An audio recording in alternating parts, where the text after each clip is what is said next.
Live, uncut, unedited. All right, all right, all right. Live, uncut, Great question today. unedited. Great question Live, today. We got a great question today. Just come on in, come on in, come on in. Come on in, people, come on in. We got a great question today. This is definitely live and uncut and unedited. And we want to talk to our listening audience. We want to take calls. And we got a great question. Should the police chase criminals in a speeding car?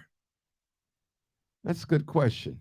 And it can go either way. You got both sides have a legitimate argument about that. So it can go either way. It's really it's it's sad.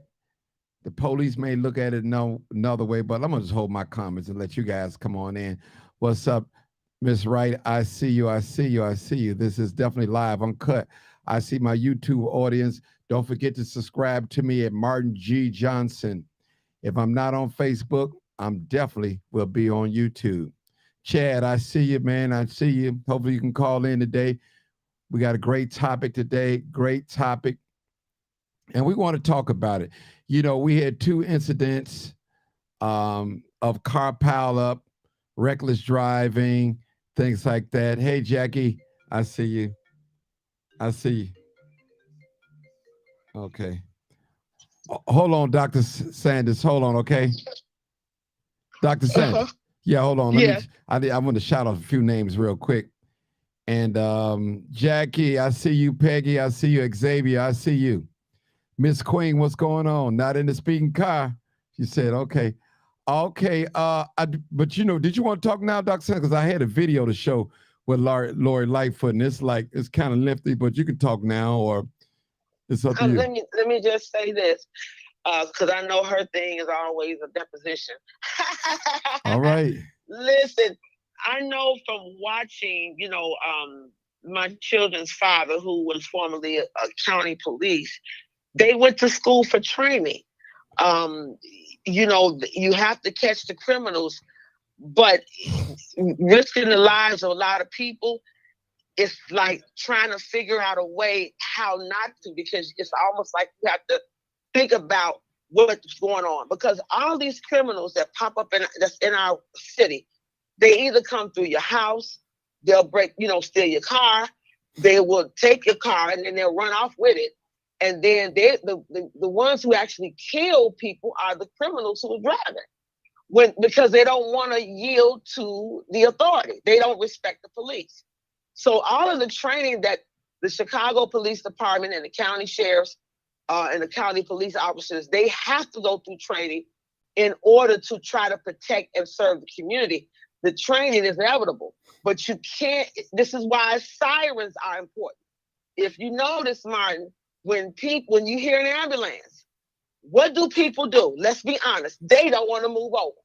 But the book tell you to move over to the right, depending on where that ambulance is coming, because they have a life in the ambulance.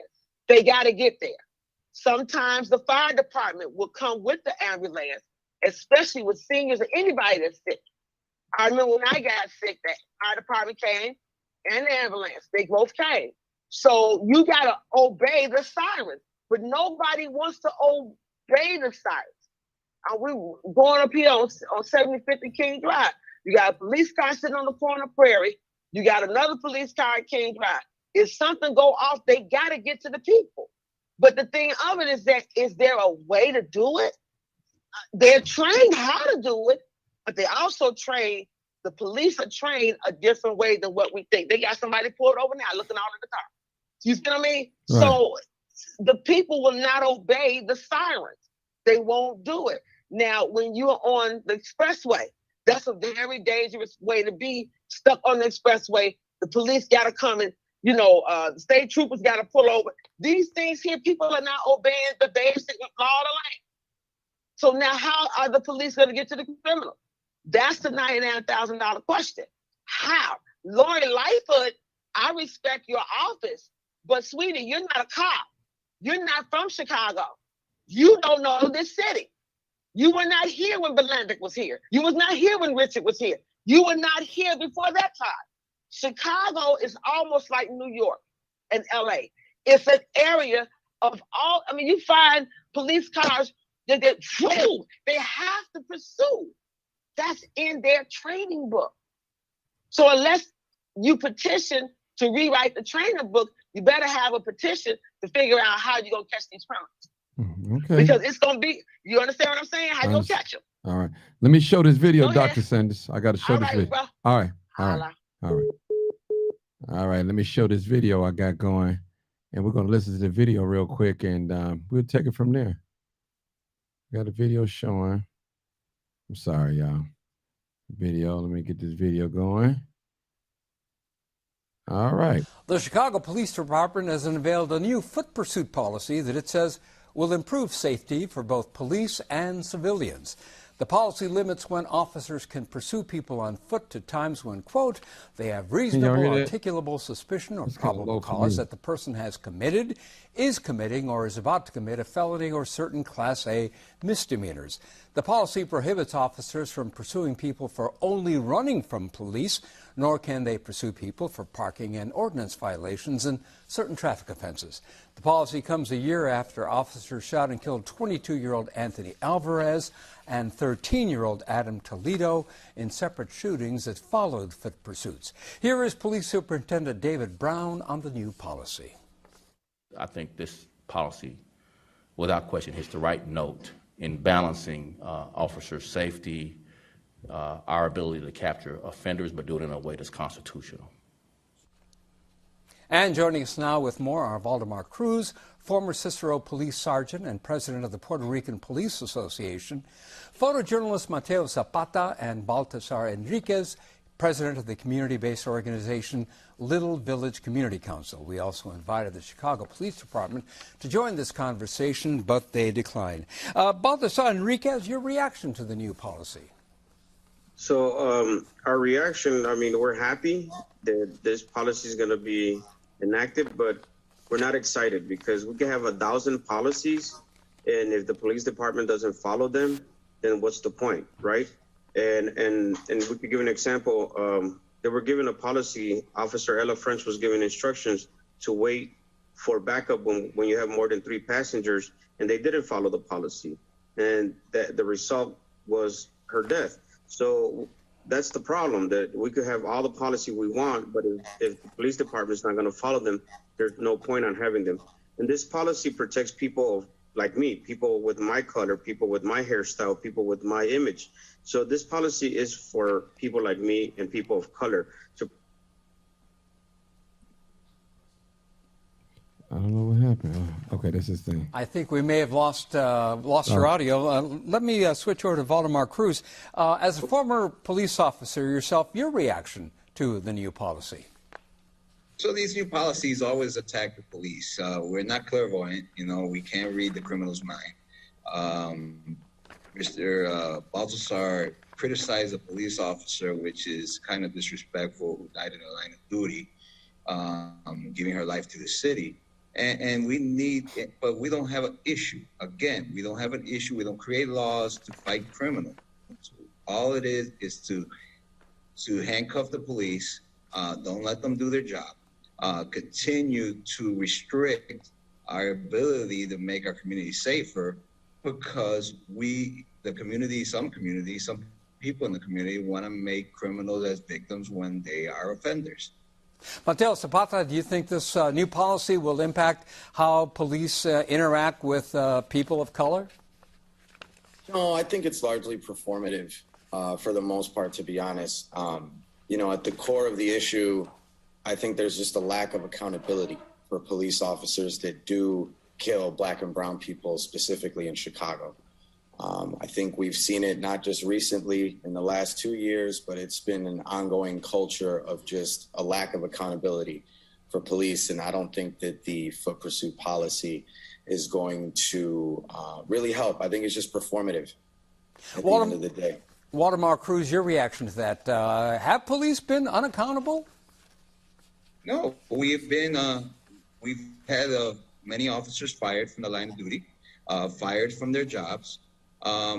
It's getting tiring hearing brown and black people say that it's a racial thing when the majority of police officers in the city of Chicago are minorities. Let's just be factual about this. Most police officers are black and brown and females, and we continue to hear this. I am of Puerto Rican descent. I grew up in Humboldt Park area with gangs around me, and we deal with a lot of violence. But we always want to criticize the police and never the offenders, never the gang bangers, never the people committing the crimes. It's always the police. Baltasar Enriquez, how about that? Have the police been subject to undue scrutiny, or do you think it's high time for a policy like this to be put in place? So, I mean, this policy is good to be in place. And again, let me answer something that Waldemar said. I'm not criticizing the police officer. What I'm doing is proving that we could have policies, and even if we have policies, the police officers don't follow it, and there's no repercussions for them. So that's the problem. We have paid millions of dollars out of their mistakes, and we're tired ourselves. We, the taxpayers, are tired of paying millions of dollars for their mistakes. So just like a couple of weeks ago, they shot a 13-year-old. Even though he had his hands up, he still got shot in his back. So those are the things that we're against. Killer cops, bad behavior, and police brutality. We here at the Little Village Community Council, that's what we're pushing to reform the police department, and the police department should engage with us and listen to us so we could have a community-based police department, not a military-based police department. That is one of the issues here in Little Village. And yes, some of the officers are not Spanish speakers, but they're just as worse as those racist ones, because they're putting their knees on your back, they're putting their gun on your face, and they're our color. So he is right on that point, but these officers have turned just like the bad behavior that their officers have been doing for years. Waldemar Cruz, one of the arguments that the Chicago Police Department makes is that this is actually going to make things safer for officers. Will it? Well, it's going to make it safer for officers because officers are going to say, unless the person is committing a serious crime, I'm not chasing them. The counteraction about that is that serious offenders are going to roam the streets, are going to continue to commit crimes.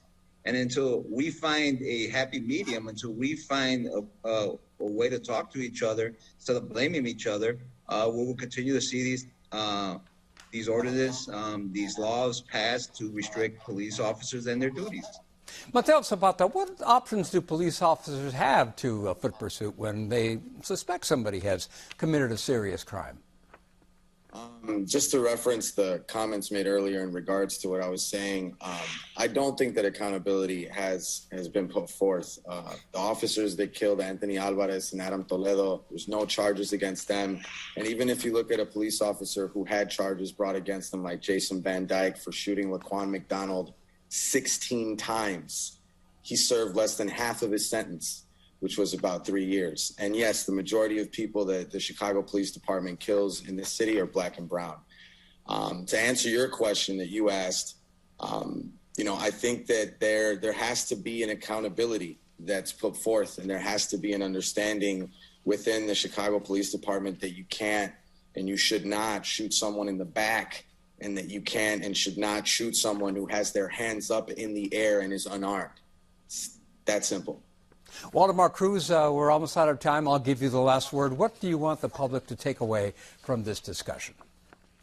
Well, we need to work together. We need to make sure that we are building a police department that keeps everyone safe. And the problem is that we continue to ignore the violence that offenders do to police officers. The last three police officers shot in the line of duty recently were all brown color. We don't hear nothing about that. We don't hear any complaint about that. And until the public starts saying, hey, we want safety and we want to give the police some control back, we will continue to see the violence grow that it's happening in the city of Chicago today. And that's where we'll have to leave it. Thank you, gentlemen. Our thanks to Waldemar Cruz, Mateo Zapata, and Baltasar Enriquez. All right, people, this is live, uncut, unedited. Y'all heard it for yourself. What's your thoughts? Call in. Let me hear you. What's your thoughts? Should the police chase criminals in a speeding car? I mean, it could go. It's legitimate both ways. I mean, 872-297-6389. I still see it too. I'm still seeing them chase people on the ATVs, dirt bikes, and although the grass is in the Humboldt Park. All right, people, I need somebody to call in. 872-297-6389. This is live, uncut, unedited. Should the police chase criminals in a speeding car? It's a good question. And if you say yes, tell me why. If you say no, tell me why. So call in. Definitely, I need someone that works in law enforcement to call in. Because exactly, the law enforcement feel like they can't do their job. Their hands are tied. Okay. All right, caller, where you calling from? Chicago, Mark. You know I know you are, but I like to introduce yourself. You know, I know. And, you know. Chicago. Okay, come Yeah, on. So I mean, there's no right and wrong answer to me. I just want to hear both sides. So it doesn't matter what I think. I want to hear what you have to say. Come on with it. So is the question, because the clip that we just saw, they cut it in so many parts. Right. As Well, far you can as, go the into police. it, but you can answer the question and tell me what's your opinion, what you think should happen. I'm just talking about right here in Chicago. Go ahead. No, but I'm saying, is the question, should police stop chasing criminals? Is that the main question, or is it more broader? No, the question is, should the police chase criminals in a speeding car? That's a hard one. I know that's what I mean, it could go. That's why I say it can go either way. Yeah, it's a hard one. And okay, in a perfect world, you would say, yeah, they should chase, a speeding up, especially a car that's doing criminal activity. But if you flip the coin, and you look at it, to say that, okay, this car is speeding and they can hurt people. But if you chase them and then you got 3-4 police cars chasing him, now instead of having one car that can do damage, now you got 3 or 4 or 5 cars that can do damage. Because as we've seen on the news, a lot of times the police have been the cause of innocent people getting killed trying to pursue a purpose. So it's like, should innocent people die because the police are trying to catch another perpetrator? And I would have to disagree with that. I don't think that's right. But what I think the bigger problem here is for me, and I'm not anti-police. I share a lot of things about police brutality and things of that nature. But just as you said one day on one of your talks that I was on, it's not that a person is anti-police. What they did was the politics behind it. They turned it around and they made Black people only wanted justice for when wrongs are done against us. We never, as a race, said that we want police gone. We never said that. Mm-hmm. All we said was we want accountability for the things that are done against us that's wrong, for the racism, for the beatings, and things of that nature. And then the politicians took it and ran with it to say that, well, they're trying to get rid of police. We're not trying to get rid of police. We just want accountability. But I'm a firm believer, qualified immunity from police should be removed. I believe that if they remove qualified immunity from police, it will stop, because it will make them think, because when they do things, they already know, well, I'm not the one that got to pay for it. The taxpayers got to pay for it. Why should the taxpayers who's already paying your salary have to turn around and then pay for your crimes? That's not fair. I don't think that's fair. So I do believe that if they end qualified immunity, so much police brutality will cease, because they'll know that it's going to come for them. They're going to have to pay the price for it, either with money or, with time, going to prison. And I think that is the biggest problem with the police. And training has a lot to do with it too, because they're not trained. And these auditing videos, we see in these First Amendment audits, if there's one thing those audits have shown us, is that the average police on the street absolutely does not know the law. Okay. And that's sad, but there's a cop that's on the internet, and he has a platform now, and he's a former cop. So he comes on and he educates the public about what happens behind the scenes. And they asked him, they said, what do police learn at the police academy? And he said, it's one sentence: they learn to kill you. They're taught how to kill. They're not the law and all of that. It's not like we get more instruction on the law in 8th grade during the Constitution than the police academy get when they're training them to shoot learning how to shoot guns. That's sad. You're supposed to know the law. If you out here enforcing the law, how you going to tell me what's against the law if you don't know what the law is? Hold that thought real quick. Christian said in South Holland yesterday, a police officer was speeding and struck a car with a mother and child. Mm-hmm. So that's what that's like I said earlier. If you're gonna hurt somebody else because and that's another thing about the police. The police have this do as I say and not as I do type attitude. We've seen them break all the laws, even though the policy states that only in emergency situations are they supposed to speed. They're supposed to have their lights on. They're not supposed to be blocking. They pull up in the middle of the street. That's not you came for a call in the house. Why are you parked in the middle of the street blocking traffic from people who getting off work to come into their own home and rest? Why are you? This is not an emergency for you to have the street blocked off. Like, the police do not follow the law. They just do whatever they want to do, and that's the problem. They need to get tickets. Not the police department that the taxpayer have to pay for, but whatever cop was driving that car, they should have to pay those tickets. They should not be parked in handicap zones just because they're the police. It's so much stuff that we see them do every day that's ridiculous, and it's a drain on the taxpayers, and it's a waste of money, and it's a waste of funds. Like with the auditing video, you got 7, 8 cops standing around somebody with a camera. We got kids being raped, molested. We got women being beaten, and you sitting up here arguing with this person because they have a camera. I mean, it's sick. That's what you're doing with the money. You're doing absolutely nothing. And look at all the unsolved crimes we got in Chicago. Y'all supposed to be working on that. Yeah, Arnett Sessions said that, "Hey, Martin, I think it's dangerous to chase these people because that leads to innocent people getting injured or killed. Use the helicopters to do the pursuit. Eventually, they'll get caught. Eventually, what do you say? Eventually, they get the perpetrator." That's what I'm sorry. So and he's right. That's a good point. I said that the other day. They have the helicopter. It's called a PH2, Police Helicopter 1, Police Helicopter 2. So one brother, Kennard said, "It's funny how we hold the police under a microscope, but we have empathy for criminals." Well, and you say, what did he say his name was? Kennard. Okay, well, Kennard, what I'll say to that is this.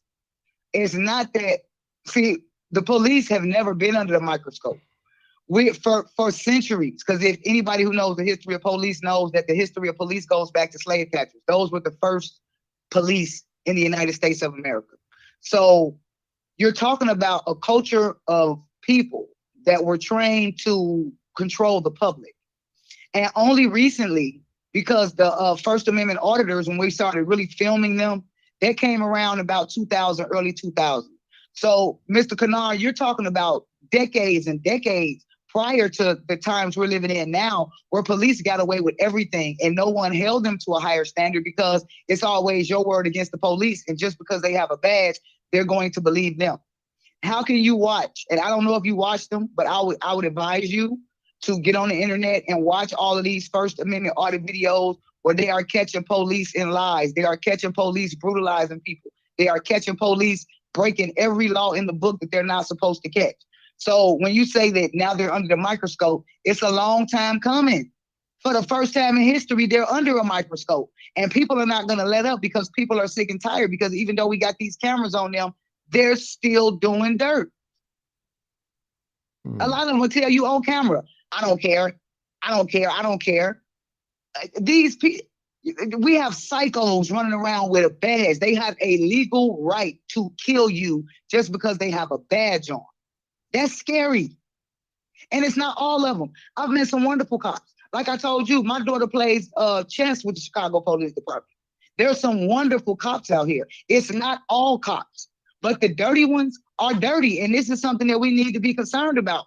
And for the citizens, what frustrates us is that we will have it on camera what they did wrong. And the police department, the superintendent, the chief of police, and everybody, they'll still come on there and say, well, they follow policy. So basically what you're telling us is that your policy and the training that they got was for them to go out and terrorize the community. If you said that they follow policy, how do you shoot? Everybody knows if you shoot somebody in the back, it's execution. They're shooting so many people, the police that shot in the head or in the back. That means if they was running away from you, they were no longer a threat to you. Why didn't you wound the leg? Why don't you shoot them in the foot? If a person is running away from you and you aim for the chest or the head, you are trying to kill them. Listen to this. He responded back, well, he said, I'm well aware of the history. However, these people are who we call in order to protect us. What sense does it make to antagonize them?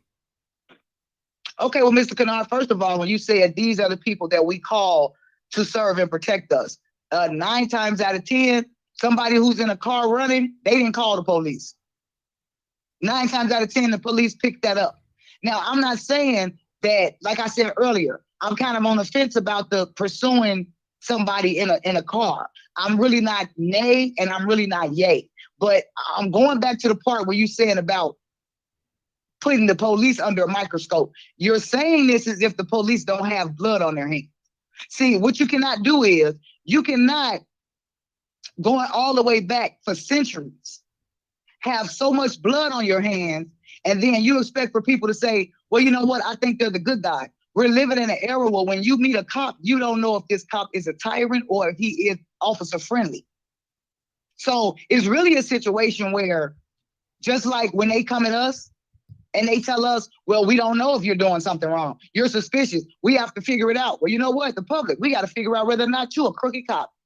That's why people don't want to deal with the police, because they don't know what they're dealing with. So it'd be different, Mr. Kennard, if you had some ironclad evidence where the police, where there was no acts of brutality or there was no being beaten and shot and killed for the most mundane and stupid reasons. Then I could understand where you're coming from. But you are asking us, the public, especially an African-American person who has seen her people get blown away for no reason except for the color of their skin. You're asking me to understand and have sympathy for a gang of blue. And I absolutely will not do that. Okay. Nathan said, let's give every criminal the right to go out here and steal, carjack people, rob people, and steal from them. Let them be a threat to the community, and the police don't do their job. And then let's see what happened. What's his name, Martin? His name is Nathan. Nathan. See, once again, this is what y'all do. Y'all doing the same thing that dirty politicians do. You twist people's words around. I'm talking about the police. Y'all keep talking about the crook. No one is saying let crooks do what they want to do. That's not what we're saying. What we're saying is this. There are laws. There is a level of standard to policing. You guys are basically saying that for the most minimal crime, it's okay if these people lose their life. Okay, we had a 15-year-old boy who walked out of a Family Dollar who got blown away by the police. He had no weapon. There was no reason to kill that boy. This is what we're talking about. You guys want to keep, when we talk about the police, you want to throw the criminals up. It's only one thing wrong with what you're saying. Half the time, the police ain't killing the criminals, they're killing the innocent. We don't care. You think we care if Lil Ray Ray gets shot and he the one that shot up 4 houses? We don't. Do you think we care about the guys that's doing home invasions and busting grandma in her head? We don't care about them. We care about the little boy that's going to school. We care about the father that's on his way to work. And that's the part that y'all play mind games and y'all play tricks. For the last time, this is not about the criminal. This is about dirty cops. No, nobody deserves to be shot by the police on accident. And then they go to bed and say, well, you know, they got qualified immunity. So because they were acting in defense of the public, shouldn't nothing happen to them. But you got this person laying over here dead. And you're basically saying, well, because they're the police, no, they shouldn't get in trouble because they were trying to help somebody else.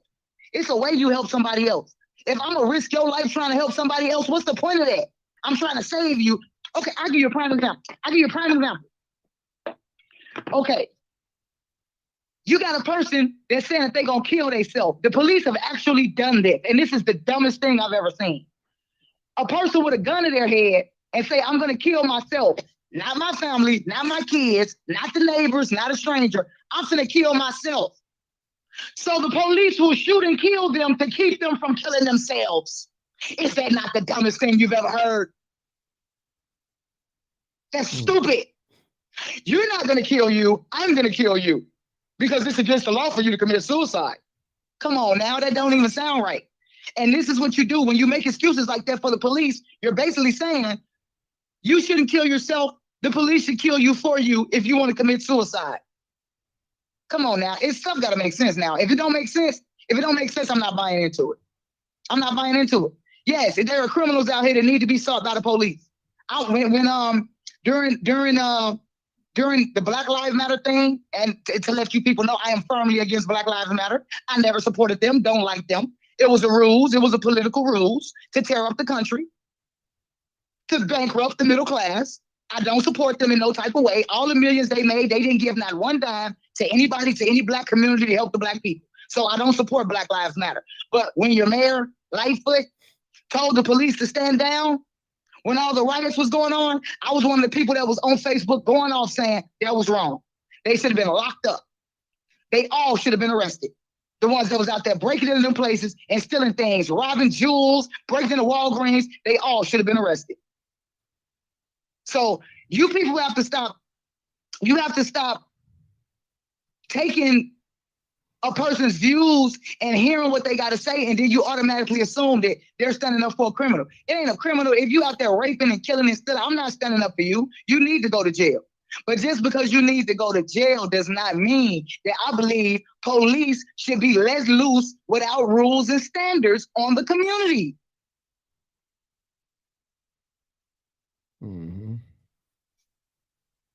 Okay. I mean, it's crazy. It's crazy. The military has more sense, and it's sad. It's almost like they're trying to put us in the martial law. And I really do believe that that's what the politicians are doing. I believe they're trying to put us under martial law. They're going to let the crime get so far out of control until they have to lock it down and really have the military and tanks out here on these streets for government control. The sad part about it is that we could stop this if everybody would come together and we point the finger where it needs to be pointed at. When a crook gets caught, you don't have to feel sorry for them. But when a cop is caught doing something they ain't got no business doing, don't feel sorry for them neither, and do not give them qualified immunity. Charge them, fire them, and send them to jail. You know how many cops we got out here, Martin, that when they did the background on these people had so many complaints against them long before they got arrested and before somebody woke up and said, this person is crazy and they shouldn't be on the street. They have so many complaints against them. Why is nobody listening? Yeah, hold it right there. Somebody said, not sure if she likes or dislikes her race. Sometimes it's confused with her. Okay, talking about you, sister. They talking about me because of what I said about Black Lives Matter, and I don't support them, and they didn't do nothing for my race. So you tell me, you answer me this question: what did Black Lives Matter do for Black people? Please, what organizations did they bring out about that stem from them and all of that? Because if I remember correctly, I remember the one young lady, the Black lady, who was one of the head of the chapters of the Black Lives Matter. She took some of her millions and she had, what was it? $70,000 party for her 4-year-old son or something like that. That was the money she spent on Black Lives Matter for her son. So when you can tell me what Black Lives Matter did besides tear up the city, because see, the problem is this: you guys get wrapped up in the wording Black Lives Matter. I didn't say Black lives didn't matter. I said the organization Black Lives Matter didn't do anything for my people, because you're not gonna tell me that when the police shoot somebody, here come Black Lives Matter. But when in the hood, when our kids are shot and blown away by their own people, where is Black Lives Matter then? So that's the proof that it's political. And I don't know about you, but I don't do politics. That's the devil's game. I can discuss politics, but I don't play that political game. Now, you can let the Democrats and the Republicans and the liberals and all them people play mind games with you, but I stopped letting them play mind games with me almost a decade ago. I don't do that. And Black Lives Matter is a political organization. And if you'd have followed the money, you would have knew that most of Black Lives Matter funded the Democratic Party. Next question. Okay. Okay. Somebody said, I believe it helped George Floyd, the Black Lives Matter. Black Lives Matter, it brought attention. But this is what I believe right here. I don't believe that if they hadn't tore anything up, that there wouldn't have still been all the controversy about Black Lives Matter. Because see, what they do is they twist it and they turn it. Let's take the Rittenhouse boy, the boy who in Kenosha, because you was there, Martin. Yeah, I was there. The boy that did it. Why, if this wasn't political, okay, and this was right when BLM was doing what they had to do, if it's not political, why did it take so long for them to tell us that the people that Kyle Rittenhouse shot was white? They kept that hidden for a long time. People did not know that the victims were white because they wanted to play that game. They wanted to have people sitting up here mad at that boy about killing black people, and no black people. He didn't kill no black people. He killed white people, but they kept it a secret. Well, let me just say to play mind games. Well, let me just say that this is how the political system works. But Black Lives Matter, the organization, you have all nationality in that organization. It's not just It's not just black people as well. So I agree. So I want to throw that out there too, but I don't want I believe in Black Lives Matter, not the organization, but I believe that all Black Lives matter. They matter. Absolutely. And I just want to let people know that where I stand with that. Because exactly. I mean, they have made the organization as like a hate group or race group and all that, but it couldn't possibly be that because it's mixed up with a lot of people. Now, yes, do they have their flaws? Yes, it's about money, but the real Black Lives Matter organization, it's a feminist group. They don't promote family. It's a feminist group. That's what they took Black pain and ran away with it. That's what happened. That's all what happened. Took Black pain. But see, the white people hate Black Lives Matter because they hate anything black, because Black Lives Matter pushes on them. It pushes on the system and makes them do things that they don't want to do. Don't get me wrong. The racist white ones, Yeah, don't get me wrong. Now, if it wasn't for protests, people say protests don't do nothing. Yes, it does do something. We're enjoying the fruits of protests right now. Just think about that boycott in Montgomery, Alabama, that they did for a whole year. And they boycotted that bus company until they brought that company down to its knees. And so now the company decided, well, you know what? We're going to let black people ride the bus. Not only ride the bus, that they can sit anywhere they like, So it does work. Some things start off so strong and it look like it's positive, but it get corrupt. That's when money come in. Absolutely. And let me just say, wherever you have people that you're going to have trouble. When you have that amount of people in any organization, you're going to have trouble. No matter if it's a church, no matter whatever it is, you in the Masonic Lodge and in the all different type, in the sorority fraternities, they're going to have trouble. Nothing is going to be perfect. I just want to throw that out there. What else I wanted to say? Somebody said, okay, Marcus said, he said a lot of these organizations and activists on the take money, talk, and BS walk. Yeah, they own money. They definitely own money. Yeah. All but right, they play on our emotions, and that's the sad part, because we feel it so strong because we've been, the victim of it, that we can't look at it and we can't see, when we're being played. And that's the part that hurts the most. And that's what I protect myself from, to try to see, is this legit or is this just another game, and for it seems like the last couple of years, with the shutdown and all of that, a lot of this stuff is just games, being played, and it's just sad. There's no real solution. See, one thing in the black community, maybe in the brown community too as well.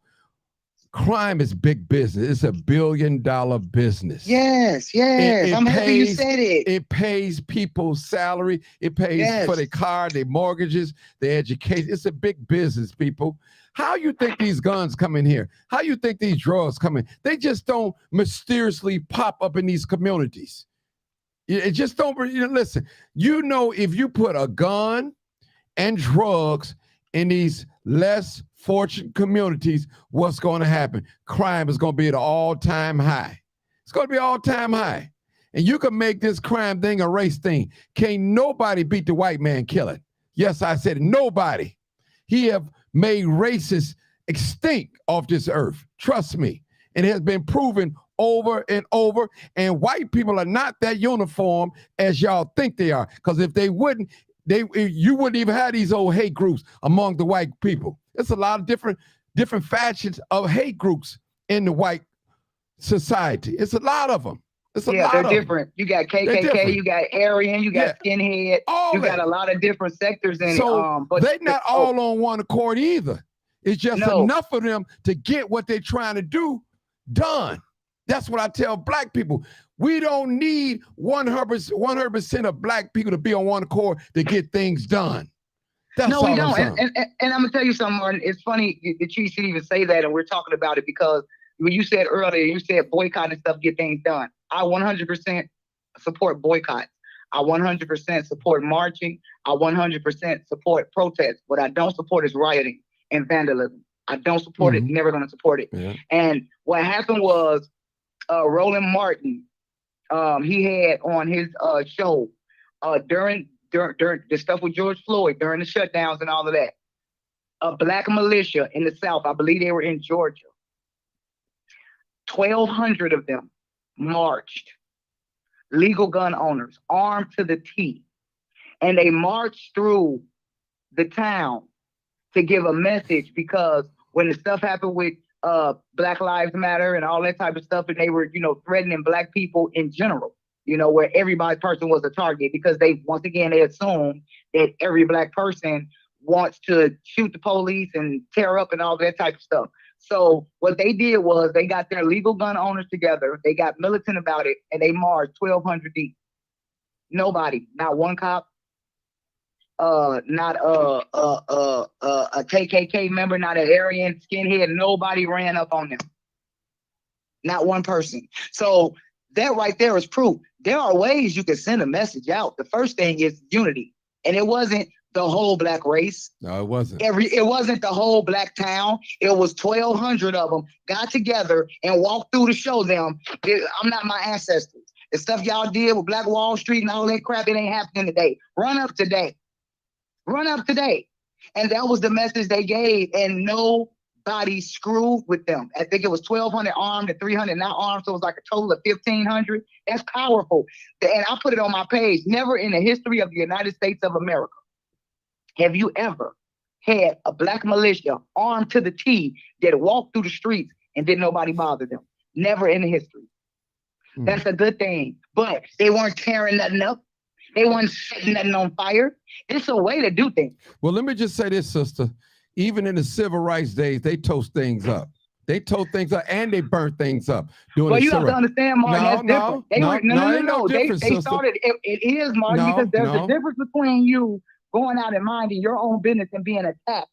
There's a complete difference. If you remember, the civil rights was led by Martin Luther King. No, he wasn't the only one. Let's hold on. I'm gonna ask you a question.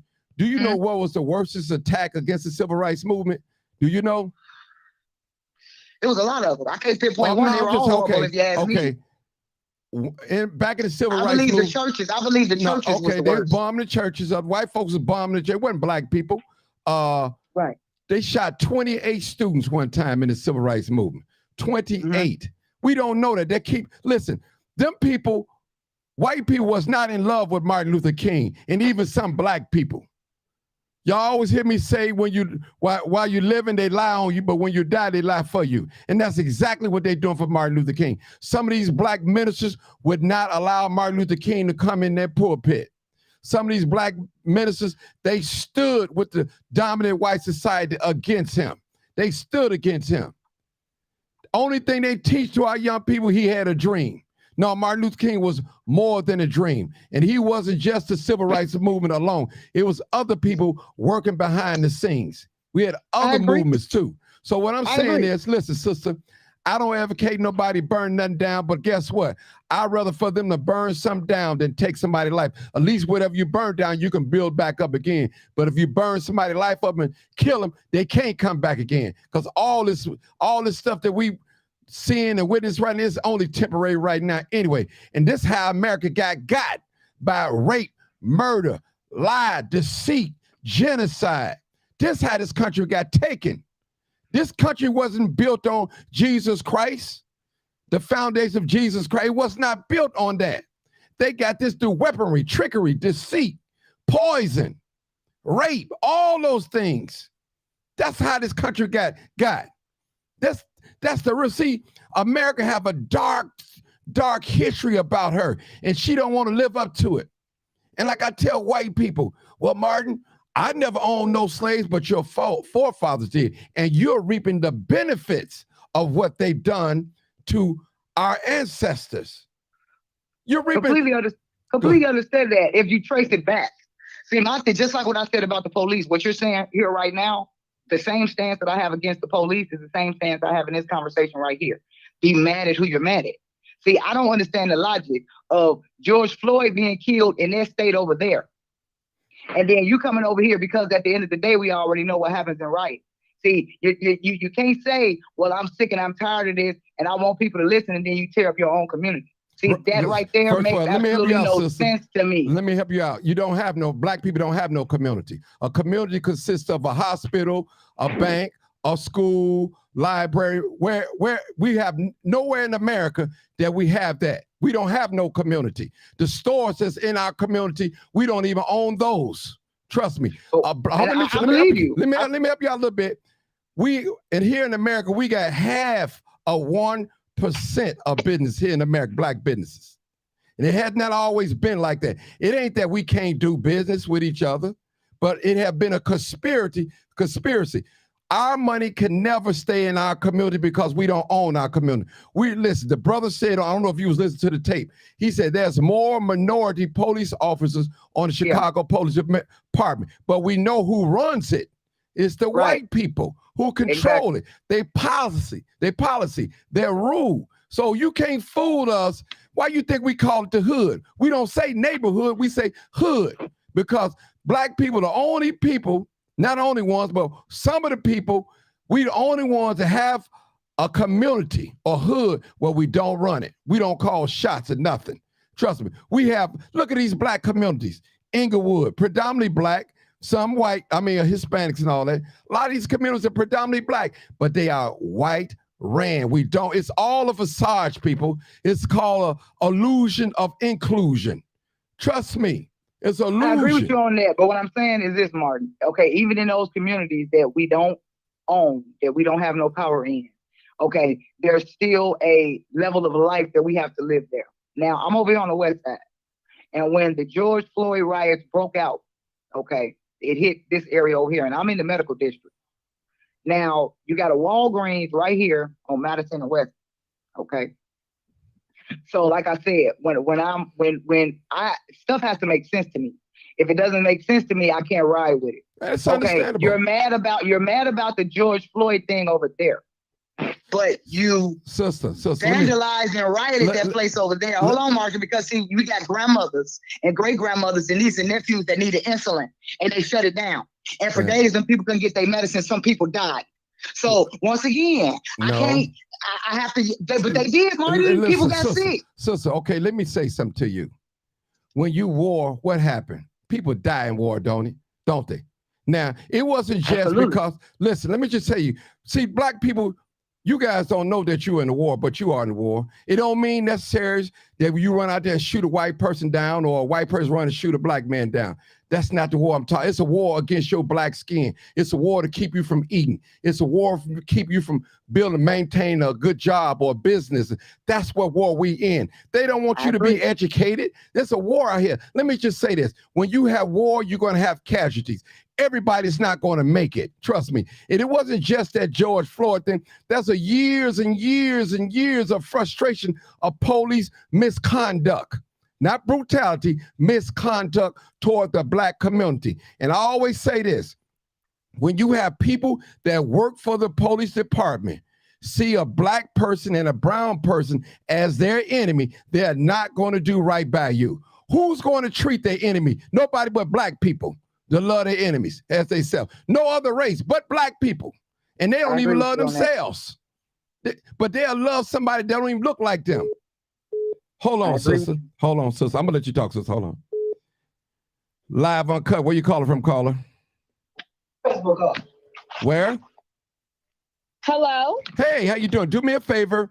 I need you to turn Facebook all the way off or down, and I need you to take me off loud mic, so it won't be no echo. Let me turn my Facebook down. Turn it off. Just do me a favor. Turn it off, so I won't even have an echo. Do that favor for me. Okay, I have the Facebook down. Okay, I'm not on loud mic, right? Speakerphone. Nope. Okay, hold on. Let me bring you in. Okay, I want to bring you in, and hold on. Okay, sister, now what do you want to talk about? I just want to comment on when you said that the white people really don't want us to be educated, and I just wanted to voice my opinion with that because I'm in agreement of what you're saying, because I just graduated nursing school, and it was so much racism within the program. Like, it was maybe me and 2 other black girls, and the rest were predominantly white. And it was just so much racism that we experienced, me and the other black girls, throughout the program, just from the teachers, the deans of nursing, the directors. Like, we weren't getting other content that the other students were getting. They were throwing fits because they failed like certain tests, and they were getting points back, and we couldn't get the points back, but we all realized that we needed to stick together, which we did, and we all graduated. But throughout the whole program, we definitely experienced racism. And I just wanted to agree on you saying they don't want us to be educated, because we really went through everything under the sun to finish our nursing program, and we realized the racism, like, it was happening right before our eyes, and we could do nothing about it because it was the authorities over us, you know, from teachers to deans, you know, with the racism. And it was just crazy. So I definitely agree on they don't want us to be educated. Okay. And let me just say this too, because somebody says an echo. You probably sure you ain't got me on live. What about the earpiece? You ain't got me on the earpiece? You can just, if you Nope, I got you on my regular phone. Okay. Let me just say this. Black people, we are in a war. Not a war of guns and bullets and all that, but we're in the war of trying to live, to survive in this country under the rule of the white man. I got to tell the truth and shame the devil. And we know that they didn't bring our ancestors over here to be nurses, doctors, lawyers, politicians, ministers, pastors, engineers. They didn't bring us over here. They brought us over here for one reason: to serve their interests, labor. That's it. That's it. Now that they're allowing us to get educated, to be educated, but their education is to serve them and their interests, not to set our people free. Now, once you get into a certain level of finance, follow me now, people, entertainment, athlete, it's certain issues that you can't speak on. You can't even comment on. Yes, you came out of the mud. Yes, you worked your way up, but now you're not one of them. You're one of us, you know? So I'm just, I got to tell the truth, people. So this thing here, that we act like we act like we don't see it. When we cut on the television, the only ones that are being reported on in a negative way are the people that look like me. Now, we know, those of us have lived a certain amount of period of time, know that we're not the only ones out here carjacking. We're not the only ones out here killing. We're not the only ones out here selling drugs. We're not the only ones out here selling guns and shooting people. We're not the only ones out here doing all types of crimes. But if you look at social media, if you look at the mainstream media, the TV, our faults are being glamorized in the media, showing the whole world, look at the black people. Little kids are getting shot. See, these are things, that's a war, people. That's war on our character. All of us not like that. All of our fathers are not drug dealers and absentee fathers and pushers and all that. No, we got some great black men that love their family, love their wife, and go to work, come home every day. They ain't out there trying to sleep with this one or that one or pimping women, selling bodies and all that. But you never hear talk about selling body parts. You never hear about that. That young man that died in Mississippi, they said his body was decomposed like animals ate up. That could have been another body part. That's all I'm saying, people. These things is happening in our community. It's not just us only. It's happening in all different types of communities. And we're not responsible for a lot of these things that go on. Now, yes, I'm not taking up for no criminal. Like the sister, I don't do that. But I'm going to tell you something. When you starve a community of the resources and the things they're supposed to have just to even live, and you put guns in the community and you put drugs in the community, what do you think going to happen? What do you, as I say again, it's going to blow up. It's going to blow up. And that's what we're witnessing right now. But this is the problem right here. The problem is that society has more control over what's going on in our houses than we do. Because if you think back, if you go back to Big Mama now, and I ain't talking about these new age Big Mamas, you know what I'm saying, with they crab legs and they weeds and they claw nails. I ain't talking about them. I'm talking about Big Mama, that Big Mama. You know what I'm saying? Where she was the matriarch of the family. Hold on, my dear sister. I'm gonna let you talk. Let me just bring this person. Hold on, I got another caller. Hey, caller, where you calling from? I'm calling from Milwaukee, Wisconsin. Hey, how you doing? Just do me a favor. Make sure your Facebook is turned down and do not have me on speakerphone, please, so I get echo, okay? Yes, sir. And I got one lady in front of you. Then after she get through talking, I promise you, you're next in line to talk. Hold on. Okay. All right. Okay, my dear sister, we got a caller, but I'm gonna let you talk. Go ahead, finish your point. Go ahead. Like you said, it's by design, you know, and you are absolutely right about that. And the sad part about it is that Black people see the game being perpetrated against us, but for some reason we keep playing the game, and that's the part that hurts me about my people that I don't understand. And I'll give you an example. Hold on, sis. I'm gonna let you say something. We don't know the game that's being played. See. We know it, Martin, because you don't know. Hold on. People, a lot of Black people don't know. Listen, all we know is survival, how to make it. We ain't caring about nothing else, sister. A lot of us don't know. We don't know it. Listen, we over 40. I'm over 50. By the time I just learned how to live, my life is just almost over with. You know, I mean, I did a lot of foolish things, didn't know in my young, tender age. You know, if I knew what I knew back now that I knew in my 20s, oh my God. But go ahead, my dear sister. Go ahead. But what I was going to say was they know, and how we know they know is because you always hit on this point about the guns.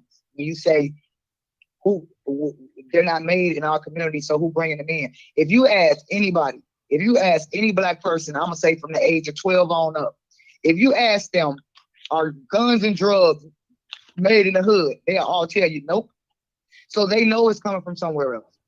So if you know one part of the story, then you already know it's a game, it's a setup. But this is what gets me. And then you've also made this point before, and I never brought it up before, but I want to hit on it. You always talk about these foreign-owned liquor stores and stuff the stuff that happened there. And I want to tell y'all a quick story about something that I saw with my eyes being perpetrated against not only Black business owners, but American business owners in America. It's a liquor store on the west side called 111, next door to Brothers Barbecue. That man had been there, I think, over 25 years. Right there on, I think he was on Kedzie right before you get to Lake Street, okay? This is what they did to this man under the current administration that we got going on right now. He was one of the businesses that did not get torn up during the riot, okay? He had his metal on his doors and stuff, so he didn't get destroyed. Now, prior to the shutdowns, he had security out there. He had armed security that he hired. When you pull up in the parking lot, they would say, you know, you can't loiter, you can't do this, you can't do that.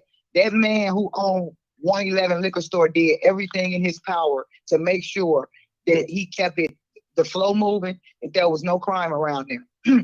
Do y'all know after the riots and that man opened his store back up, the city of Chicago told him that they were closing him down because his store was bringing drug activity and gang activity. After this man, he did everything he could to make sure there wasn't nobody getting shot over there. Wasn't nobody getting beat up over there. There wasn't none of that. Was the drugs being sold in front of the store? No, the way the neighborhood is made is his store. There was like a restaurant next to it, and then on the opposite side of the street, you have these low-income buildings and structures, and then it's right on the other side of the street. They built a company. I can't think of the name of it. I think they got something to do with it too. And then you got Lake Street right there. And the sad part about it was that his area, he monitored his area. He can't tell them what to do across the street. Okay, let me ask you a question. He can't tell them what to do. What was they doing before? What was he doing before? How his business ran before the George Floyd thing? That's what he had. He had security guards out there making sure that because they basically 9 out of 10 they was already in his face. So he was paying the security, these armed security guards. Okay. He was paying them to go out there to the lot. You can't sit here for too long. Come in here, get your stuff and leave. When I tell you it was peaceful, I started going to that liquor store because of the fact that he had so much security out there, and I knew I could pull up without a problem. Why you think they shut him down? Why you think they shut him down? Because they shut him down because he was a black man with a business. Because check it out. Same neighborhood right here on Roosevelt and Whipple. Liquor store owned by Arab. The police stay up in there. Somebody getting shot, killed in there in front and inside. He's still open. So when I saw that, I say, wait a minute. How is it that you got this black man who's paying armed security to keep down the drama? They shut him down, but 3-4 people then got killed over here inside the place. Well, and the Arab store is still open. Well, hold that thought. It's a war again, going back to the war. Go ahead, my caller. Male caller, go ahead. Male caller, go ahead. The male caller, did he hang up? Hello? My brother. I guess he hung up. But at the end of the day, Martin, my whole point to that story was this. Black people in the neighborhood. See, this is why I say every time I call into your show, I say we can recognize what's going on and we can place the blame on everybody who's a part of it. We have to also put ourselves a part of that. Okay. Because we knew the people in the community saw that. And we talked about it and we said, how did they close him down? But all of these Arabs who got bodies falling, they're still open. What we were supposed to do, because he wasn't just a liquor store, he was also a grocery store. He had produce. He had everything you could want. This is like a one-stop shop. So when they closed him down, they hurt the community because it wasn't just liquor. It was the food. It was the big mama gonna get her greens for Sunday dinner. What we were supposed to do as a community, as the neighborhood, we were supposed to be down there at City Hall on his behalf. But like always, that ain't my business. That's Black people's #1 motto.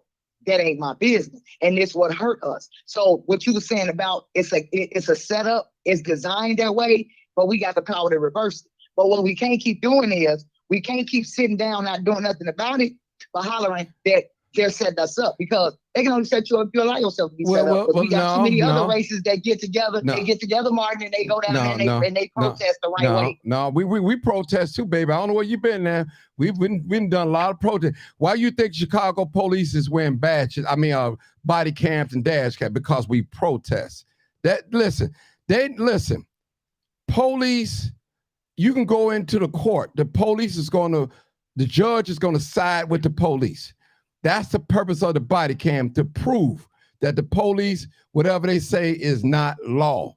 It's not law. They tell us, we take an oath not to lie, but the police lie under oath.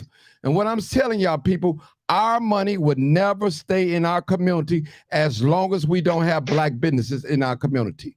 That's why young people are out here stealing, robbing, and everything. That brother Mark Carter said, he from the West Side, he said, white people know if they don't feed their children are going to eat them. And that's the same thing what's happening in the black community, because who we running our money to? We running our money to the foreigners. When we get our nails done, our beauty supplies. When we go to these restaurants, we run into these foreigners. We run into these foreign-owned gas stations because we don't have nothing. We forced to give our money away to other people. With very few little black business. Then when we do find a black business, any little thing wrong that they do, we don't go back no more. We get on social media.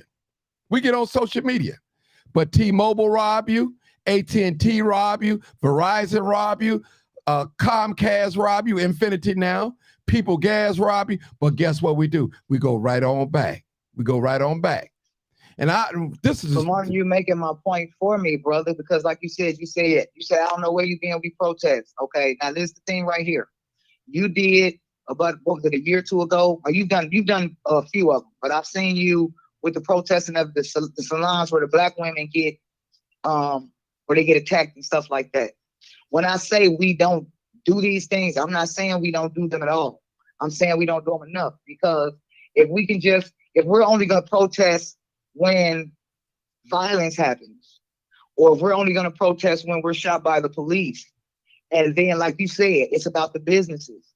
Do you know, Martin, that in neighborhoods, the business owners have the most power, meaning that they actually sit up and vote on whether or not to let a new business in the community? So if we know this, if we know that these business owners who live in our community have a vote, how you gonna give an Asian Chinese person who owns a Chinese restaurant and an Arab a vote on what the next business is that's gonna come into the neighborhood? See, that's how they vote to keep the black business owners out. But right, they got help. So, absolutely. They got help. So my thing is this. People don't know that. Once you assuming people don't know things like this. What you're saying? What I'm saying? People, they go to work. They don't know. Martin, they don't, sister. They care. don't know. They don't know. It doesn't interest them. They are consumers. They're not. They always going to be buying. They're not trying to open up no business. Most black people go and shop and spend their money. They happily spend their money with anybody. Trust me. When the black dollar is circulating more than any other race. Well, it can't circle in our community because we don't own nothing to spend the money with each other. No. It won't stay there. When I say the black dollar is circulating more than any other dollar, what I'm saying is that black people are the number one consumer. Yeah. And we spend more money than any race. Listen, dear Sister Monique said, you cannot get people to come out and test. They would rather sit home and watch facts. That's all. And one thing, let me say about the young folk. These young folk, they love when the police wrongfully kill somebody so they can go breaking tabs. We can't get them to march or stand at City Hall or stand in front of the police department to march and fight for our people. But them man, that's the point I'm making, Martin. That part that they want to bust windows and loot people's business. And listen, they want the violent part. Yeah, hey. Well, listen, when you process violence, anytime you stand in front of somebody's business and call them out, that's a threat. That's a threat. If you don't do this, this is what we're going to do. They taught us peaceful protest. There's no such thing as peaceful protest. If you got a liquor store or whatever you have, and somebody stand in front of your liquor store and tell your customer not to go in there no more because y'all not right, that business, you threaten money that would normally come in that business to go another direction. So that's a threat. Threat is not, but it's only white people that tell black people. They tell us what to be mad at, what we should be smiling at. They tell us everything, and we don't know how to use our minds. And when you see a brother like me talking, you think I done lost my mind, but I'm waking your mind up. I'm challenging your thinking. Trust me, how long are we going to stay on the plantation thinking that mental plantation, thinking whitey is always righty? That's not true. But it's a like what you said when you said it's a war, but there's another war that's going on, and this is actually the most powerful war of all, and that's spiritual warfare. Yes. We don't know who we are. So when you have a race, black people in America are the only race that truly don't know where they come from, because so much evidence has come now to prove that so many of us didn't even come from Africa. We were already here when they got here, which is where you get the black natives from. So now there's this big war about that, because we don't know where we come from. And it's a very, very sad situation, because we're the only place that don't have a true home children. But we can't really pinpoint where we come from, and that's one of the reasons why we are lost. But even though we're lost in the woods, there's still a commonality of common sense. You don't have to have a pastor or a teacher or a white person or anybody tell you that it's wrong to bust somebody in the head, somebody grandma in the head, and take a purse. You know it's wrong. It's wrong. It's wrong. No, well, no, hold on, sister. So, let me help you out. Let me just stop you right there. What's wrong Go to ahead. you, my dear sister, may not be wrong to the next person. Now, you and I, absolutely. let me just say this. Some people don't see nothing wrong with same-sex marriage. Some people don't see nothing wrong with abortion. Some people don't see nothing wrong with, if you take some from me, I'm going to retaliate. I mean, it just, everybody is different. It's different. It's just some people honestly, truly don't see nothing wrong with, hey, I get drunk every day, my bills are paid, I can afford to do that. Some people don't see nothing wrong with doing drugs, you know, and don't bring the money home. They don't really see nothing wrong with it. So when you talk about lost, not only lost spiritually, but we lost in knowledge and teaching. See, this education that we have here in America that they're giving us, it's not to free us, it's to serve their interests. Who is they? The white dominant society. It's a game being played on us, and we don't know. We think we are included, but you're not really included. I can show you right now with simple logic that we are in slavery. We are just guests here in America because we don't own or control anything that's worth having. No water, no electricity, no fuel, no nothing, no land or anything. Literally, well, we could America be wiped as a out. corporation is No, but America hold on, as a sister. corporation is not a country. Right, and you're definitely right. But it's also ran by Yeah, white so supremacists. It's ran by white absolutely, but supremacists. our school system was designed for the industrial age, and this is the reason why so many experts are saying, because how is the freest country in the world? And when I say free, I mean the land of milk and honey, where you can come here, you can be crooked, you can get rich. So how is it that the most powerful country in the world has, compared to other countries that they consider third world, where the people are the poorest, our children score lower on tests than those countries do? And that is because our education system was designed for the industrial age. And experts have been saying that America is being left behind. This is the reason why globally we consume more than we create. And this is with the companies going overseas and this, that, and the other, because we've been taught to want and get, buy, but we're not producing anything, and it's hurting us. Now you can use that same model, right? We're a country of consumers. We're not a country of creators. So therefore you can use that exact same model for the black race. The only problem is that the black race in America are creating so much, but we are not getting the revenue from it, because number one, just like what Kanye was saying and what all these people are saying, black people, we have no head for business and we have no head for money management. Because we're not taught. The first thing, right, and that's what we have to learn to start doing these things. So, because at the end of the day, this is how people look at it. Because people in other countries look at it like this. In other countries, ain't no public aid, ain't no food stamps, ain't no housing, ain't no none of that. If you're born with money, you're blessed. If you're born broke, you got to work yourself up from the bootstraps, and ain't nobody gonna feel sorry for you. That's how other countries look at it. So if we look at it from just a basic standpoint of what it is a school is only supposed to teach your child a few things, which is the academics, reading, writing, and all that type of stuff, okay? And language is really, it should be in the philosophical part of the library, because language is different from every country. So it could be considered an art. So math, we were taught in America that reading was the most fundamental element that you could learn. Every other country has said that's a lie. math is the most fundamental element that you can learn, because you got people that signed their name with an X that never knew how to read, but they own homes. They know how to count that money. So we have been brainwashed and we have been tricked going back for so long about what is going on in here, about what we should have been teaching our children. Why are we allowing a school system to give our children morals? Now, they tell me I'm crazy because I get mad, you know, and it pisses me off when school is about to start back and you get all of these TikToks and these videos where these parents are basically, I can't wait for my child to go back to school. I just can't wait. And I'm looking at them like, you mean to tell me that the seed that you birthed, you can't wait to get rid of them? What type of a parent are you? Because my daughter, if you look at the school day, okay, what they learn in one school day, okay, if they got the very basics, which is what these third world country, what they call third world country kids get, they don't get all that extra crap. They just get the basics and they're scoring higher on tests than your kids and making more money than your American kids. They do the basic fundamentals, which is the math, the language, and the reading, writing, that right there. That's it. That's all science. Gym, all that extra crap, library, they don't do that. And what people don't realize is that your kid is not in school for 7 or 8 hours a day because that is the entire model of their education to make them well-rounded individuals.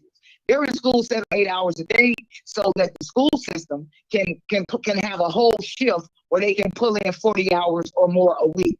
That has nothing to do with them wanting your kids to be, because your child's moral, your child's religion, your child's lifestyle, all those things are supposed to come from the home. It's not supposed to come from school.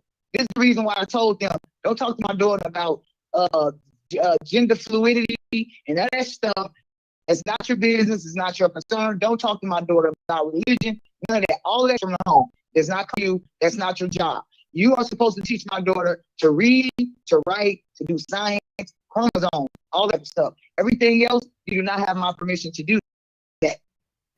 Well, it sounds like you daughter in a private school, because that's what the public school did to all what you just told them. Not to, they headed that direction. They are headed in that direction. But see, starting January. You're right. That's what you know how to make a move. Now, you know what that's gonna do? No, I ain't gonna have to make no move, because you know what it's gonna prove? It's gonna prove how much authority I have over my daughter. Because just like with the doctor situation, where you want to take your kid and speak to them in private, my daughter already told the doctor, there was nothing you can say to me that my mother can't be here. If you can't say it in front of my mother, I don't want to hear it. So what do you think? She's the patient. She's the patient. Because don't get me wrong, I'm not saying I understand that you have children that are abused and they need to talk to somebody. I get that. But there are millions of children that nothing is wrong. And you let these people inside of your house, you let these people inside of your head, inside of your business, and they start creating reports when there's nothing. So what I'm saying is, what we have to do as a community, like what I was talking about Big Mom, we have to take back control of what's going on in the house. And one of your lines we talking about. Listen, I need to stop you right there. I need to stop you right. Get back to the police chase. People, let's get to the police chase. Because I just hold it right there. Listen, people, somebody call in 872. She doing all the talking. I'm not gonna just sit on the thing and just look. 227 6389. If you want to call in 297 6389. Get back to the police chase. I don't care. You don't want the flow what the spirit tells the flow. That's how we do it. If you talk about that, call. Y'all, you know, y'all talking the messenger, call. The number's there. It's called. Ain't gonna bite you. Well, I'll say one thing about the situation with the police. Go ahead, talk.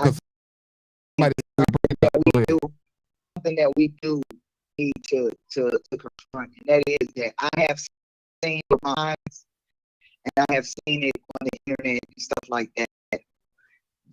There are some police that, when they do approach from the first moment of contact before the police come out, they do get attacked.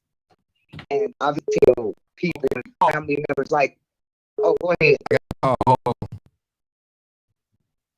Hey, call where you? Hey, what's up, bro? Listen, turn your Facebook down all the way down. Take me off mic if you got me on there, because they said we breaking up. All right. All right, let me bring you in. They said we're breaking up, people. Hold on, sister. They said we breaking up. Y'all signals, man. I don't know why the signal was messing up. I don't know why. We've been doing good. Go ahead, Reb the Barber. Go ahead. Just see. That's our signal. Go ahead. Hello? Yeah, I'm here. Go ahead. Yeah, listening in. I got a lot of opinion to that brother who was just speaking, especially concerning the Ain't no brother. That's a sister. Oh, that's all. Hey, bro. All the time. Hey, she woman there, brother. All women. Hey, she was born a woman. She was still a woman. Go ahead. All right. You want to hear, but not my heart. But sister, I totally agree with you. I mean, you gotta be over here, like, honestly, because you digging all up into what it is. You know what I'm saying? The things that we have to stop being afraid to say. If we know, we must start saying. I truly believe I stand sober. You know, there's many people that we see even here in Chicago that probably have connections, mutual relations to certain places. But the people that I'm talking about are the people that's Reb. The ground. Reb, listen, before you go, Chopper, I need you to answer my question. I'm gonna let you go anywhere you want to go. Should the police chase in the speeding car? That's what I needed. No. Okay. Right there, I'm gonna say yeah. Give me a reason why. I'm gonna say yeah. I'm gonna say yeah because out the police chasing the criminal, you still have the criminal out there behind the wheel going 100 out.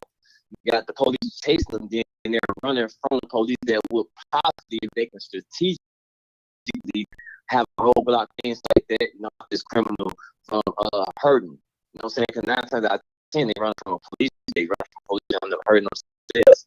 Hopefully, not nobody else. Unfortunately, a lot of that is times you need police to have some type of pursuit on people who are every day stealing these cars.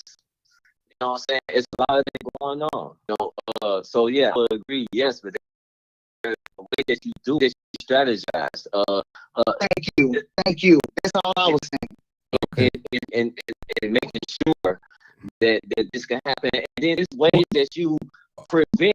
Okay, well, let me ask you a question. What about public safety? What about public safety and chasing these criminals? Well, you know what, Mark?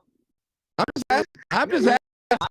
Yeah, and I'm the devil's advocate in certain way off your question right there because I was riding down the street. I'm always riding down the street, and I have to in the midst of where there's no stop sign in order to make sure that the pedestrians walk across the street because they're gonna be in the times they're not supposed to run out across the street anyway. You understand what I'm saying? We're supposed to stop at red lights. We're supposed to stop at signs. You know what I'm saying? But anytime there's Reb, you way off, bro. Traffic or cars, Reb, for pedestrians. Reb, hold it. You way off, man. Listen, this is what I'm trying to get you. Public safety. If the police is chasing crime chasing, I'm doing 95 miles per hour down Halsted. Okay, you think they should pursue me or just let me go? What do you think? No, don't. But you can't cut somebody off. And the reason why it can go either way. It can go the way. My thing is, do we live with results? Or my thing was, I don't know if you watched my program the other day. I think use the helicopters. That way, if the I can. Yeah, you use that. It's chop this shit. Messed up real bad. I don't know. I still was mad, but you use the helicopter. That's all this. Mark, do you want us to both hang up and call back? Yeah, maybe that do it. I don't know. Okay, let's what's your name, the guy on the phone. What's your name, please? Red. Let's both hang up and call back in see if that'll recharge it where it'll be breaking up. The show. Okay. All right.